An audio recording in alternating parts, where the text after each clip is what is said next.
Right, so first question from over on Patreon comes from Angela Green, a long-term fan of the show.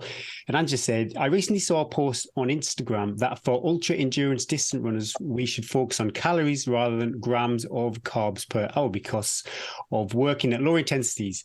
Interested in thoughts on this, as the message is generally to eat 60 to 90 grams of carbs per hour rather than, say, 300 calories per hour. Products are so expensive for proper sports nutrition, so it would be good to know if she could save money and just carry pork pies. I'd say always carry a pork pie, Even if you're not running, just in your pocket, safety. School run, Tesco's, have a pork pie, you never know. It's better be safe than sorry and not have a pork pie, I would say. That's the first key takeaway from that question. So the nutrition piece is really interesting, and I think it comes down to predominantly how fast you're running in terms of your intensity level and the distance that you're covering. So if you look at a marathon runner, for example, you're going to be specifically ultra distances or yeah. So let's say you're doing like a short ultra, let's say you're doing 100K or something like that. I would say if you're probably going to be running, if I was running it, I'd be running it at a higher pace. And if you're running faster, you're going to struggle to take on food, basically, full stop. Now, you might be able to sustain something like gels or the carbs and drinks, which are probably the best way to get that nutrition on board, particularly early on and later on. But I'd say it's got to be centered on how long you think you can do that for.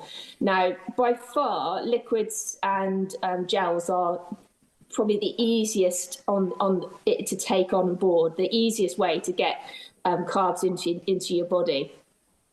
But if you're going to be doing something like the spine or something longer, you're going to have to take on real food at some point. Like there's very few people, I would say, who can just do gels for something like plus of 100 miles. For something really long, would you need to maybe introduce some protein that you might get from a pork pie? Is there some benefit in that? Yeah, so I think I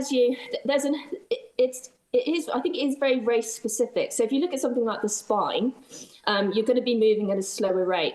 And I think you really do need to be taking on real food as early as possible, throughout.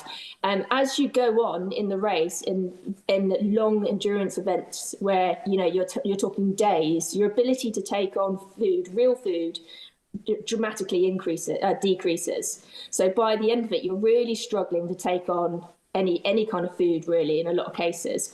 Now, the evidence tends to suggest now, actually I saw this very much on Dragon's Back towards the end of the last one, where guys were taking on real food, lots of real food at the start, but towards the last couple of days, they just couldn't take on that food anymore. So really, the only way forward for them was to take gels. I mean, I remember chucking loads of gels at loads of people to say, just take on a gel. Because if you can take a gel, it's much easier to take on a gel than to chew out a handful of peanuts. The longer the race, I would say you want to try and get as much food in you, regardless of, carbs, calories. I would concentrate on just getting the food in you, as much food that as you're comfortable working at that intensity at, because it's got to match your intensity output.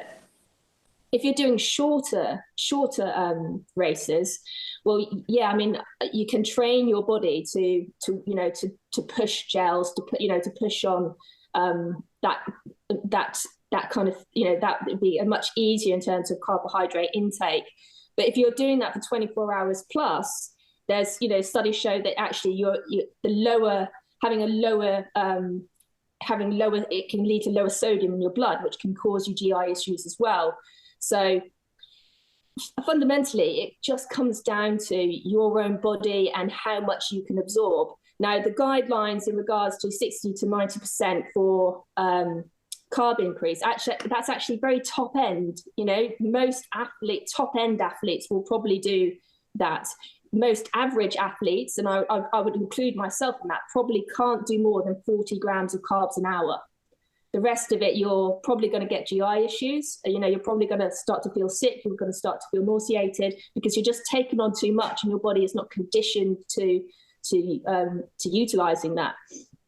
And you've got to remember, you're also doing your own fat utilization in your own body as well, which is going to provide you some energy there. I mean, there are guys who will do long ultras and not eat any food at all, but they're still doing they're still doing really, really well. Yeah.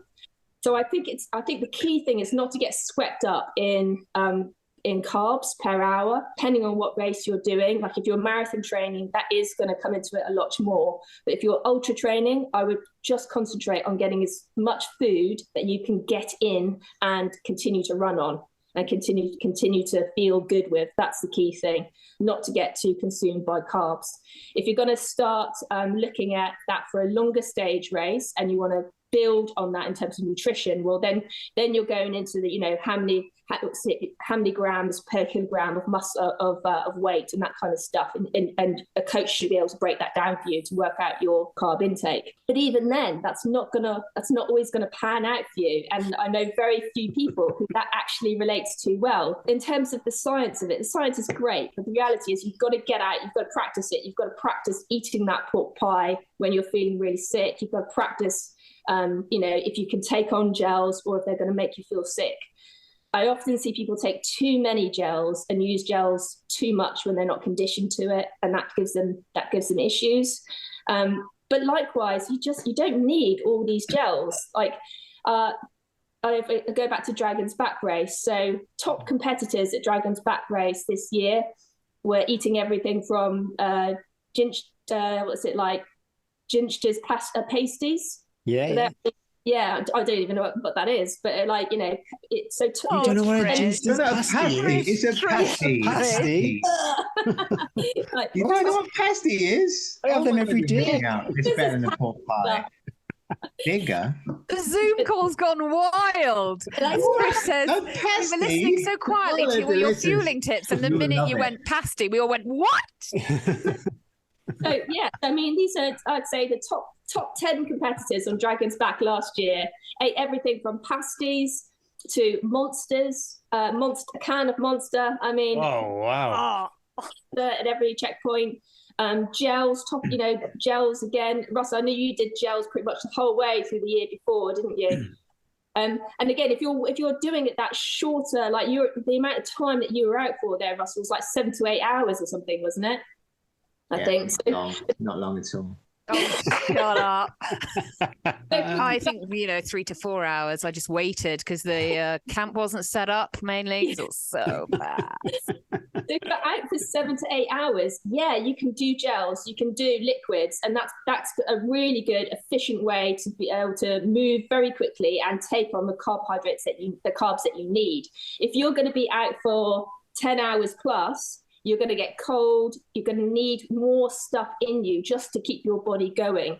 And if you're doing something like the spine, I get it. You're definitely going to need real food because otherwise your body's just not going to be able to survive on gels alone. So it's got to be very race specific, and you've got to practice eating, I would say, a mix of real food and gels, depending on what that race is and what your race expectations or goals are in order to hit that. So that would be my take on it. That went on forever, didn't it? Nope. Nuggets. Very good. Very good. I love the practice. Definitely practicing. It's like you say, it's race specific. If I was going to say be racing maybe a trail marathon, I couldn't be bothered to maybe fumble around with a pork pie. I just want to get a gel in as quick as possible and move on. But if it was a longer race, then yeah, but all about practice. Gels I find are also a really good pick you up at the end. So, I used gels towards the end of the spine. Just because I couldn't take any more food, and it was just a very quick way to get stuff on board quickly. So that's also a good thing to do. Or if you're having a dull moment, climb up the steps up to the Cheviets, pouring it down. I have 14 gels, and I'm good to go. Don't worry, mountain safety team. I'm good to go. What? Russell, what's your take on it? I'm looking forward to a diverse There's Well, no I right think or wrong with fueling as well. We should say there's no right or wrong. Like the only wrong you can do is not to fuel. So everything is very personal. Russell, what are your thoughts on it? Oh, well, I think Trish nailed it there. Mainly the thing that she said that I really agree with is you've got to get out and you've got to try. When I came from track, we ran 800 meters, fueling didn't exist. It wasn't a thing, obviously. And in fact, you didn't want to fuel, did no, you? 800 meters were and like 3 hours before nothing because yeah, it's just the exactly. lactate. It just bounced around in your stomach. So it was something that I had to learn. And just getting out on the hill is an opportunity not just to get your mountain legs, but also to fuel, really take training your gut seriously. And Trish covered that. The only other thing I would say is, and Trish said as well, we're all so different. And if you look at a herd of gazelle, it's really simple for them. They just eat grass, right? But humans, we've spread all over the planet. We've all got different genetic backgrounds. Some of us have got different tolerances. So I would only suggest, was it Angela? Yes. Hi, Dear Angela. sweet Angela. Go with your cravings, and sometimes if the craving that you have, you don't have that food on you, make a note of it and then come back for it. See what you're craving when you're out there, and then actually go buy that food and bring it along next time and really bit of a platitude here, but trust your gut. Okay, Angela? And just work on and just try and improve eating while you're moving. And it's the only way to do it is to get out there and do it. But otherwise, nothing much to add. It's all about practice, and I would the only thing I have got to add is that the most important thing, not only to eating, is going to fuel your muscles and fuel your body to move. Like the top 10 people in an ultra and a marathon, probably like physically, fitness wise, there's only so much training that you can do. They stand on the start line. There's not going to be that much difference. The biggest difference is how they handle themselves on the course. And the way they handle themselves is by feeding your brain. Anybody, and I always, as clients will go, oh, my pace dropped off. I didn't put my coat on for some reason, even though I was in a -10 snowstorm. I never put my gloves on. I didn't think about doing that. I took a wrong turn. It's nearly always fuel related. Yeah. When I was out doing my spine recce a couple of weeks ago, I said to James, who I was running with, like, what do you do when you have those moments when you think, oh, I can't do this? You know, you're 30 miles into the spine and you go, oh, my God, it's such a long way. He said, I eat, Eddie. I just eat. And I was like, that is like the best bit of advice is that the minute you feel the brain have a little wobble, or you lose a bit of concentration, or you feel a bit weak, have something to eat. And if you're doing these long ultras, it is an eating game, but it's also not pleasant. And I think a lot of people that go into ultras, they're sold it on social media. It's just a run and a picnic, but the picnic is basically someone throwing food and going, eat it, swallow it, keep moving. It's really hard. You have to practice it, and it's not sometimes going to feel good, and you're not going to want to eat. But I would say, put it in your mouth. In your mouth, swallow, and you're going to feel better in 10 minutes time. And the other thing, as Trish said, is that if you know you've got hills coming up, if you know you're into the last 10 miles, eat according to what the race is. If you know you've got a lovely long running stretch coming, you're doing a hilly ultra, make sure you're fueled into that running stretch so that you're not trying to shove a pork pie into the one bit of 10K flat bit of running. So have a bit of preparation as well in the course. Again, just like the other two said, don't get hung up on the numbers. Wouldn't worry too much about it. Just eat as much as you can tolerate. Practice, practice, practice. Angela, hope that helps. Let us know. Did Andy Blow say also maybe don't take on the food when your efforts increased? There's some issues then with GI if you're kind of maybe hitting threshold pace for some reason on an ultra and you try and eat that pork pie. Probably not a good idea. Obviously, when the heart rate is elevated and you're trying hard, it's much harder for the body to then absorb the fuel, and that's when GI distress kicks in. So you've got to manage it, and that's when you can use gels and drinkable carbs as well. Is that if you are working that little bit harder, or you've got a running section, don't fill the stomach then with a pork pie. Maybe just sip on some carb drink. Thinking athlete, but you can only be a thinking athlete if you're a fueling athlete. Give it to the opposition. Give it to me. I'll have the pork pie. Yeah. Get the crew. Cool. Well, I hope that helped, Angela. So I think what we were saying is then to answer the actual question was don't worry about carbs. Go with the calories. Is that right? Let's go with. So don't worry too much about the carbs. So I would say don't worry about the carbs and don't really overthink the calories. Just make sure you're getting food in that you like and you know you can handle for the intensity that you are going at. I think the only time those numbers are actually really useful is by, and often I get clients do this when they go on training runs, is to come back and then do calculations of the numbers, because nearly always people underestimate how much they actually ate. And when we count up the numbers, it's like, okay, so you had 300 calories for your 20-mile run. Let's up that a little. Let's see. Remember as well, when you're fueling in training and you're practicing fueling, lots of people don't like doing it because they're like, oh, because, you know, but you're not only practicing for the race, you're also practicing for your next training sessions, and it's all about recovery. So if you go and do and you don't fuel your runs enough, then you're impacting your recovery so much. So again, think of it not just practicing nutrition, but also being able to maintain a healthy training cycle. The key thing is that you're getting something in every hour. That's as long as you're getting something in every hour that you can stomach. I think Garmin has a beep beep, doesn't it? Eat, drink. I think lots of them now have. Mine every 30 minutes. I don't like it because I then I'm like anti my watch, and I go, but I don't want to. I don't want to do it now. I was going to do it later. Screw you, Garmin. I'm going to go my own way. I never like to do. My Garmin's told me I've been detraining for the last 4 weeks. But some people I know that's a really good way of reminding themselves to eat.